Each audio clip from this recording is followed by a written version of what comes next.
What a match done by India, but bad luck for Sri Lanka. এখন আমি বলি, বাংলাদেশের প্লেয়ারদের উচিত কি জানো, এই শ্রীলঙ্কান প্লেয়ারদের পা ধুয়ে পা ধুয়ে পানি খাওয়া। সত্যি কথা, শুনতে খারাপ লাগলো, এটাই বাস্তব। আজকে মনে হচ্ছিল ফাইনাল খেলা দেখছি, পুরা এশিয়া কাপের এই সিজনে বেস্ট খেলা হয়েছে আজকে। ভাই ওরা যে মানে ইয়া থেকে নক আউট বিদায়, কেউ বলবে না যে এরা বিদায় হয়ে গেছে। ওরা ওরা ওদের সেরাটা দিয়ে খেলছে, মানে বেস্ট খেলা একটা খেলছে শ্রীলঙ্কা। ইন্ডিয়ার মতন টিমের সাথে 200 রান চেস করে ফেলছে। মানে কপাল পরা যে এরা জিতে নাই, বাট ডিজার্ভ করে, মানে আজকের ম্যাচ জিতাটা ডিজার্ভ করতে শ্রীলঙ্কা। ওরা জিতলে বেশি খুশি হইতাম, বাট তা না, কপাল খারাপ।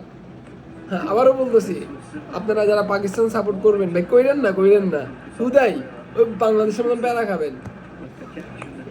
ওয়ার্ল্ড ক্লাস খেলা খেলছে শ্রীলঙ্কা, তাও হাইরা গেছে। মানে সেই খেলা হয়েছে, টি টোয়েন্টির মতন হয়েছে।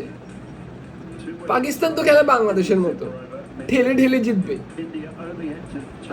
আমি তবু আশা করি না, আমি আশা করি ইন্ডিয়া ফাইনাল জিতুক, তারা ডিজার্ভ করে।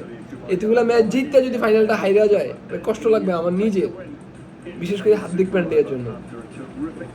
Best of luck India, well play Sri Lanka. আর গালি দিব না ভাই, আপনারা আমার গাইল নেন। আমি আর কি বলতাম, বাই বাই, আল্লাহ হাফেজ।